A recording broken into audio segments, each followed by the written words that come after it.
देखिए, अगर इस पूरे कानून की बात करिए, जिस कानून का शिकार आज राहुल गांधी हो रहे हैं, वो कानून यूपीए ने बनाया था। और ठीक है, लौट रहे हैं अरुण आपके पास में। केंद्रीय कानून मंत्री क्या कह रहे हैं न्यूज 18 इंडिया से खास बातचीत की, जरा सुनवा देते हैं। जो आज सरकार बैठी है विपक्षों की, हमारे साथ वकील साहब, राहुल गांधी की सदस्यता खत्म कर दी गई, कितना बड़ा झटका मान रहे हैं इसको कांग्रेस पार्टी की? राहुल गांधी, मैं इसको किसी झटके के हिसाब से नहीं ले रहा हूँ। उन्होंने कोई वक्तव्य दिया, वो मानहानि की परिधि में आया, उस पर सूरत में मुकदमा पंजीकृत हुआ।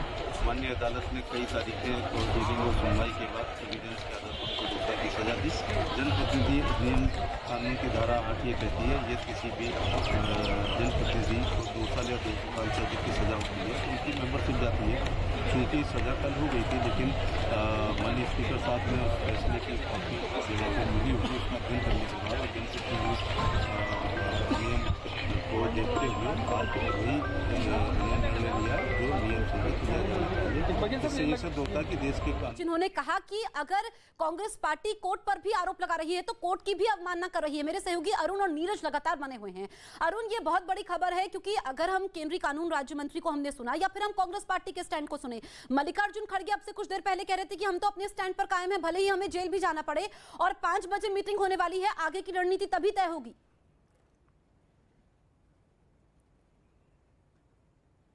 देखिए, जो 5 बजे वाली बैठक है, वो बैठक पहले से तय थी, क्योंकि सोमवार को पूरे देश में कांग्रेस पार्टी को प्रदर्शन करना था, तो उसकी रणनीति बनाने के लिए आज बैठक थी। जितने भी प्रदेश अध्यक्ष हैं, स्टीयरिंग कमेटी के मेंबर्स हैं या फिर सीएलपी लीडर्स हैं। लेकिन जैसा कि कानूनी जानकार बता रहे हैं कि राहुल गांधी के सामने सिर्फ यही संकट नहीं है कि ये सदस्यता चली गई।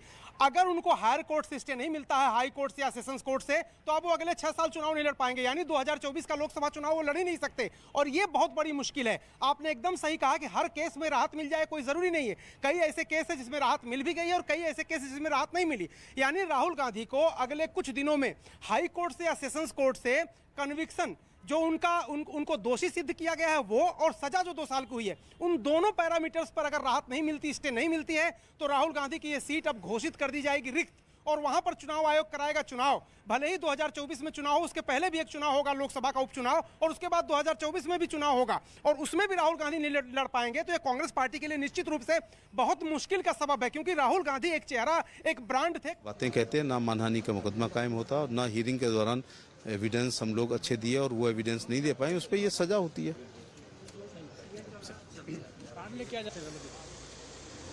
आप सुन रहे थे एसपी सिंह बघेल, जिनकी ओर से कहा गया कि देखिए, आपको तथ्य रखने का मौका मिला, कानून ये मौका देता है, आप नहीं रख पाए और उसके बाद में आपके सामने चीजें हैं। समझा रहे हैं राहुल गांधी, देखिए तस्वीरों में दिखाई दे रहे हैं, मीडिया ने बातचीत करने की कोशिश की, और क्या वो बातचीत करते हैं? आपने ओबीसी समाज का अपमान किया। Rahul ji, any comment sir?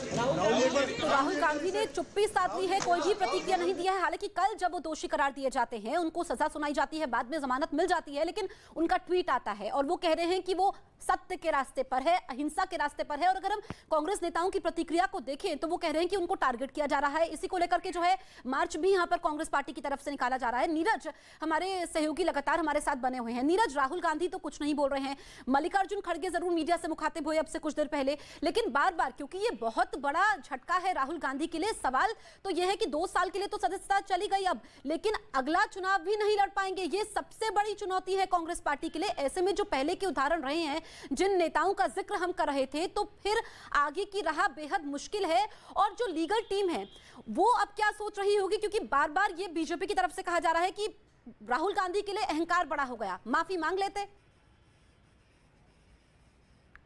देखिए, कानूनी और राजनीतिक तौर पे चुनौती तो बढ़ गई है, एक और मुश्किल बढ़ सकती है राहुल गांधी की। राहुल गांधी की संसद की सदस्यता खत्म हो गई है, इसलिए उन्हें सांसद के तौर पे जो आवास दिया गया है वो भी खाली करना होगा आने वाले दिनों में। ये एक बहुत बड़ी चुनौती होगी आने वाले दिनों में राहुल गांधी के लिए खासकर।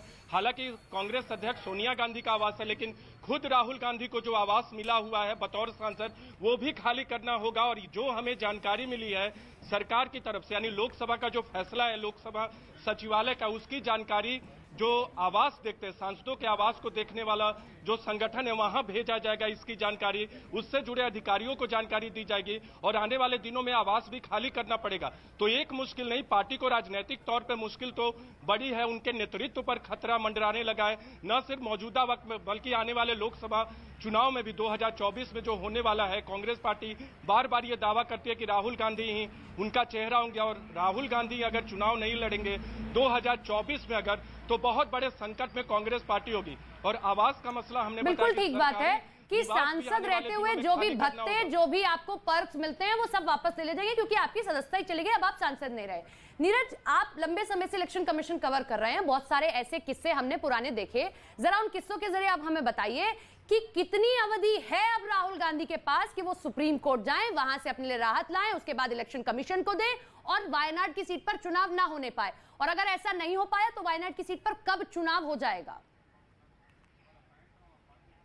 देखिए, 30 दिन का वक्त तो है। राहुल गांधी को निचली अदालत से ही वक्त दिया गया है कि आप जाकर अपील कीजिए, यानी 2 साल की जो सजा है वो सजा 1 महीने बाद चलेगी, लेकिन कन्विक्शन, दोषारोपण है, उस पर कोर्ट ने रोक नहीं लगाया गया था। और जो कांग्रेस के नेताओं की तरफ से दलील दी गई कि जो कोर्ट दोषारोपण आपको करेगी वो आपको आपके कन्विक्शन को खत्म नहीं कर सकती। 1 साल से अधिक का वक्त है, 1 साल से कम का वक्त होता तो वायनाड सीट पर चुनाव नहीं होता। और राहुल गांधी अगर ऊपरी अदालत से अपने पक्ष में फैसला सुनाने या फैसला मनवाने में कोर्ट से कामयाब होते तो राहुल गांधी को एक बड़ी राहत मिल सकती थी। अगर आज की तारीख में, मान लीजिए कल की तारीख में चुनाव, ठीक है नीरज, मैं आपको रोकूंगी। इस वक्त हमारे साथ बीजेपी नेता अमित मालवीय मौजूद है। अमित मालवीय जी, सबसे पहले तो आपकी पहली प्रतिक्रिया, और दूसरी बात यह कि कांग्रेस अब भी लगातार इस स्टैंड पर कायम है कि भले ही वो जेल में चले जाएं लेकिन सत्य के साथ खड़े रहेंगे, लड़ाई जारी रहेगी। क्या ओबीसी समाज का अपमान करना सच बोलना है? क्या जाति सूचक आपत्तिजनक बातें करके एक समुदाय विशेष को, समाज के एक वर्ग को भ्रष्ट कहना, चोर कहना सही है? क्या यही राहुल गांधी का सत्य है? क्या यही कांग्रेस पार्टी का सत्य है? कांग्रेस से ये सवाल पूछा जाना चाहिए। दूसरा, जहां तक राहुल गांधी के निलंबन का विषय है, ये प्रक्रिया संविधान के अंतर्गत और पीपल्स रिप्रेजेंटेशन एक्ट की धारा 7 लागू की हुई प्रक्रिया है, और 2013 में सुप्रीम कोर्ट ने इस बात पर दोबारा अपने निर्णय से मोहर लगाई। कई विधायक ऐसे हैं जिनको इस प्रकार से कन्विक्शन के बाद अपना पद छोड़ना पड़ा। राहुल गांधी देश के कानून से ऊपर नहीं है। राहुल गांधी के पास कई ऐसे मौके थे जब कोर्ट में वो अपनी बात को मान सकते थे, अपनी गलती को मान सकते थे। कोर्ट ने उनको माफी मांगने के लिए भी कहा, लेकिन उन्होंने ऐसा नहीं किया। उसके चलते उनका कन्विक्शन हुआ और अब ऑटोमेटिकली उनकी सदस्यता रद्द हो गई। अमित जी, खड़गे जी को अभी हम सुन रहे थे और वो ये कह रहे हैं कि आप लोग इरादतन ऐसा कर रहे हैं। आप लोगों की मंशा थी, यानी कि बीजेपी की ये मंशा थी, सदन से बाहर राहुल गांधी चले जाएं। जानबूझकर ऐसा इसलिए किया गया और जानबूझकर एक ऐसे व्यक्ति की ओर से याचिका लगाई गई और ये सब किया गया जिसका इससे कुछ लेना देना नहीं था। खड़गे साहब को अभिषेक मनु सिंघवी से बात करना चाहिए, जो उनके पार्टी के वरिष्ठ वकील हैं। उन्होंने कल इस बात को माना कि राहुल गांधी की सदस्यता रद्द हो सकती है। कपिल सिब्बल, जो बहुत लंबे समय तक कांग्रेस पार्टी के साथ रहे, उन्होंने भी इस बात को बार बार कहा है। खड़गे साहब को उनसे बात करनी चाहिए और मुद्दे को समझना चाहिए।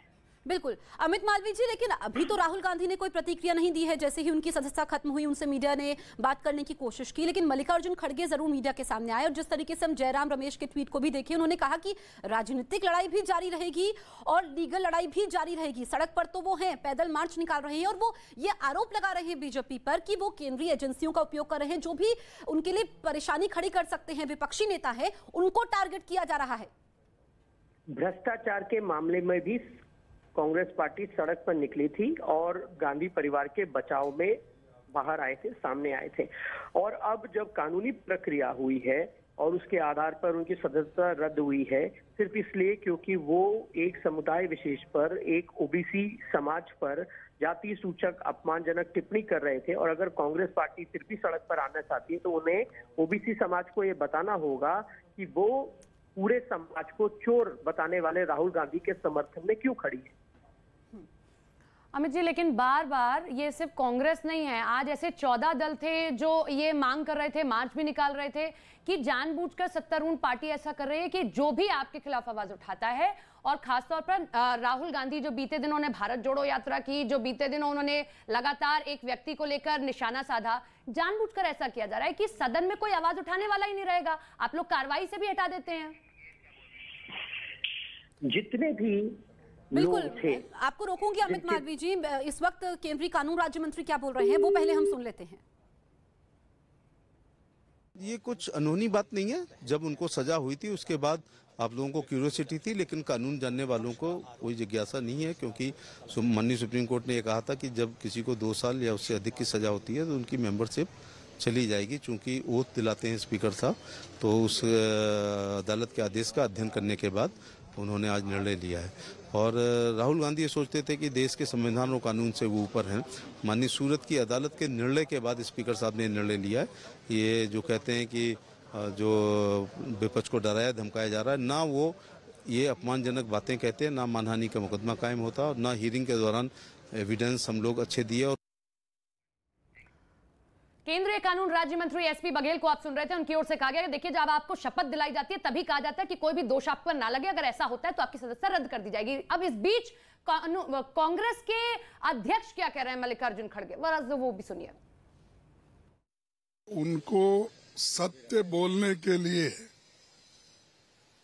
वो राहुल जी को डिस्क्वालीफाई करने के लिए सारे प्रयास किए हैं और सच बोलने वालों को लोकतंत्र के उसूलों के अनुसार और संविधान के तहत और उसकी रक्षा के लिए और जनता के हकूक के लिए लड़ने वालों का मुंह बंद करने के लिए उनको सदन से बाहर डाला गया है।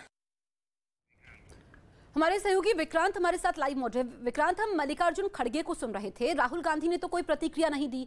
हम आपसे समझना चाहेंगे, क्योंकि जो हम पहले भी चर्चा कर रहे थे, क्योंकि अब जब सदस्यता रद्द हो गई है, राहुल गांधी अब सांसद नहीं है, पहली चीज तो कि जिस पर हम चर्चा कर रहे हैं कि क्या क्या लीगल ऑप्शंस बचते हैं, रहा आगे कांटो भरी है। लेकिन महत्वपूर्ण सवाल यह भी है कि 2024 में क्या वो चुनाव लड़ पाएंगे या नहीं, इस पर भी संकट के बादल हैं अगर पुराने फैसलों को देखा जाए। देखिए संकट जरूर है, लेकिन राहुल गांधी के सामने अब एक ही केवल लीगल ऑप्शन बचता है उन्हें अभी, क्योंकि मजिस्ट्रेट कोर्ट का यह फैसला है। कल सूरत के सीएमएम ने यह ऑर्डर दिया था, अब उन्हें इस आदेश के खिलाफ वहां की सेशन कोर्ट में अपील करनी होगी। और सेशन कोर्ट अगर उनकी सेंटेंस यानी 2 साल की जो उन्हें सजा सुनाई गई है उसके साथ साथ उनके कन्विक्शन को भी सस्पेंड करती है, तो राहुल गांधी दोबारा से स्पीकर के पास अपना आवेदन दे सकते हैं। लेकिन आमतौर पर हमने देखा है कि आपराधिक मामलों में कोर्ट सेंटेंस तो सस्पेंड करता है लेकिन कन्विक्शन को सस्पेंड नहीं करता। लेकिन राहुल गांधी को अगर अपनी संसद सदस्यता बचानी है या आगे भविष्य का चुनाव लड़ना है, क्योंकि अगर उनकी कन्विक्शन इससे नहीं हुई तो उनकी न केवल ये संसद सदस्यता जाएगी बल्कि भविष्य का चुनाव भी, जो अगला चुनाव है वो चुनाव भी वो नहीं लड़ पाएंगे। तो कांग्रेस पार्टी भले ही कितना भी कहे कि वो इस मुद्दे पर जनता के बीच जाएगी, जनता के बीच इस लड़ाई को लड़ेगी, लेकिन राजनीतिक भविष्य को सुरक्षित रखने के लिए अदालती लड़ाई को भी उतनी शिद्दत से लड़ना होगा। क्योंकि भले ही ये किसी कोर्ट का फैसला आया है, सीएमएम की कोर्ट का फैसला आया है और कांग्रेस के कई सदस्य इस पर आरोप उठा रहे हैं कि मानहानि में इस तरीके का फैसला आना ये अचरज भरा है। ये बात सही है कि मानहानि, खासतौर से आपराधिक मानहानि के बहुत कम मामलों में सजा होती है, लेकिन ये कोई दलील आपके बचाव में नहीं हो सकती, क्योंकि आपराधिक मानहानि के मामले में अदालत ने आपको दोषी पाया, 2 साल की सजा सुनाई है, तो अब सेशन कोर्ट के सामने जाकर आपको अपनी सेंटेंस के साथ साथ अपनी कन्विक्शन पर भी स्टे लेना होगा। और अगर कन्विक्शन पर स्टे मिलता है तब राहुल गांधी के पास ये ऑप्शन होगा कि वो स्पीकर के पास दोबारा से उनकी तरफ से आवेदन आए और आगे का चुनाव उन पर लड़ने का रास्ता साफ हो सके। विक्रांत, लौटेंगे आपके पास में, अरुण का रुख कर लेते हैं। अरुण, राजनीति में पार्टी से बड़ा चेहरा हो जाता है। पार्टी जब आप नाम लेते हैं, जैसे आप बीजेपी नाम लेते हैं तो नरेंद्र मोदी का चेहरा सामने आता है, ऐसे आप कांग्रेस की बात करते हो तो राहुल गांधी का चेहरा सामने आता है। राहुल गांधी की सदस्यता गई है, लेकिन ये जो कोर्ट ने जो जजमेंट दे दिया है उसमें उनको जमानत भी मिली है। उन्होंने मोदी नाम का बहुत बड़ा अपमान करने का काम किया था और इसीलिए कोई आदमी सूरत के कोर्ट में गया था, तो सूरत के कोर्ट में उनको 2 साल की सजा दे दी है, तो वो तो विषय अलग है। लेकिन डिस्क्वालिफिकेशन का विषय पार्लियामेंट का है। पार्लियामेंट का अपमान हुआ था और देश का अपमान करने का काम राहुल गांधी जी ने लंदन में किया था, इसीलिए ये निर्णय लेना बहुत बड़ा जरूरी था। रामदास अठावले को आप सुन रहे थे। अरुण का एक बार फिर से रुक कर लेते हैं। अरुण, मेरा सवाल यही है कि देखिए भले ही सदस्यता राहुल गांधी की गई हो, लेकिन ये मुश्किल के बादल हैं, ये प्रश्न चिन्ह है पूरी कांग्रेस पर लग गया है कि अब आप कैसे सड़क पर भी संग्राम करते हैं। 2024 बहुत दूर नहीं है आपके लिए। देखिए, सबसे पहले तो मैं आपको ये जो लोकसभा सचिवालय की तरफ से ऑर्डर जारी हुआ है उसकी बात बता दूं। ये नोटिफिकेशन है और उसमें ये कह रहे हैं कि ये जो कन्विक्शन हुआ कल, यानी कल दोषी करार दिए गए और कल से ही उनकी लोकसभा सदस्यता ऑटोमेटिक खत्म हो जाती है, ये नोटिफिकेशन में कहा गया। साथ ही साथ इसकी जो सूचना भेजी गई है वो प्रेसिडेंट के सेक्रेटरी के साथ साथ जो लाइजन ऑफिसर हैं डायरेक्टरेट ऑफ स्टेट, यानी जो लोग भी सांसदों को आवास मुहैया कराते हैं उन तक इसकी प्रति आज भेज दी गई है। इसके साथ इलेक्शन कमीशन को भी और वहां के लोकल इलेक्शन कमिश्नर, केरल के लोकल इलेक्शन कमिश्नर को भी ये सूचना दे दी गई है। ये सूचना भारतीय चुनाव आयोग को भी दे दी गई है। इसके अलावा म्यूनिसिपल कॉर्पोरेशन ऑफ दिल्ली, उसके सेक्रेटरी को भी सूचना दे दी गई है। ये लाइजन ऑफिसर टेलीफोन, यानी